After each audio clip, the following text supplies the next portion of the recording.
Shalom, selamat pagi Bapak Ibu dan saudara-saudari sekalian.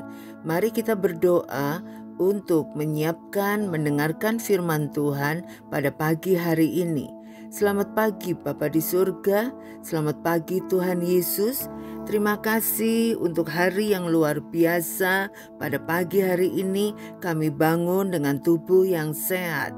Berikan kami telinga seorang murid untuk siap mendengarkan firman Tuhan yang menjadikan kami kuat sepanjang hari ini. Dalam nama Tuhan Yesus kami berdoa dan mengucap syukur. Amin. Tema kita pagi ini mendengar suaranya, diambil dari Yohanes 10 ayat 1-5.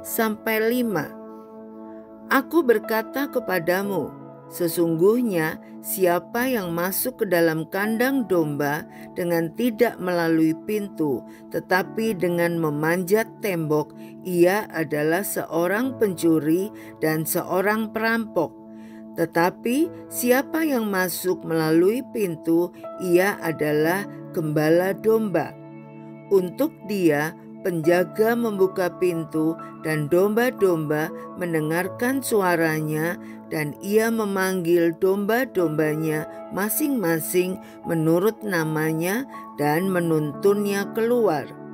Jika semua dombanya telah dibawanya keluar, ia berjalan di depan mereka dan domba-domba itu mengikuti dia karena mereka mengenal suaranya. Tetapi seorang asing pasti tidak mereka ikuti, malah mereka lari daripadanya karena suara orang-orang asing tidak mereka kenal. Yesus berkata bahwa domba-dombanya mengenal suaranya dan mereka tidak mengenal suara orang asing. Namun tampaknya kebanyakan orang Kristen mengalami kebalikannya. Mayoritas orang percaya mendengar iblis, dunia, dan daging mereka lebih keras dan jelas. Tapi mereka mengalami kesulitan mendengarkan Tuhan. Itu bukanlah kekristenan yang normal. Yesus menggambarkan sebuah gambaran yang menunjukkan bahwa domba-dombanya peka terhadap suaranya dan kesulitan mendengar orang lain. Seharusnya itulah pengalaman khas orang Kristen. Jadi, apa yang sedang terjadi pada kita?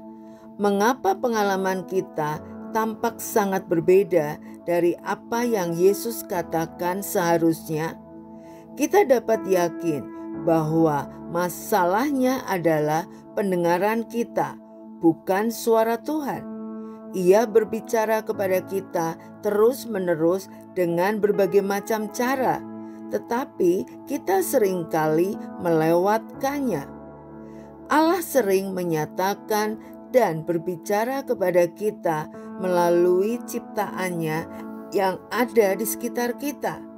Setiap hari memiliki suara yang baru untuk dikatakan kepada kita, tapi kita terlalu sibuk untuk memperhatikan. Allah juga berbicara melalui firman-Nya, tapi hanya sedikit dari kita yang menyediakan waktu untuk membacanya, mempelajarinya, dan merenungkannya. Kita terlalu sibuk menyediakan waktu untuk menonton televisi, bermain internet, menonton film, bekerja, berolahraga, dan banyak hal lainnya yang memenuhi pikiran dan hati kita dengan segala sesuatu, kecuali Yesus. Tidak mengherankan jika kita tidak mendengar Dia atau mengenali suaranya ketika Ia berbicara kepada kita. Waktu saya sangat sedih karena divonis sakit kanker nasofaring, saya tetap mengikuti perjamuan kudus di gereja. Dan tiba-tiba saya dibawa Roh Kudus ke suatu tempat padang rumput yang sangat hijau dan sangat indah. Dan ada satu sosok pribadi berjubah putih di depan saya dengan wajah yang sangat bersinar menyilaukan sehingga saya tidak bisa melihat wajahnya. Saya mendengar suara, "Bilur-bilurku menyembuhkan kamu." Lalu saya kembali berada di dalam ruang gereja. Saya percaya itu adalah suara Yesus, Gembala yang baik. Dialah yang memelihara saya tetap sehat sampai hari ini. Yesus berkata, Ia sedang berbicara kepada Anda dan telah memperlengkapi Anda untuk mendengar suaranya. Anda hanya perlu menyendengkan telinga.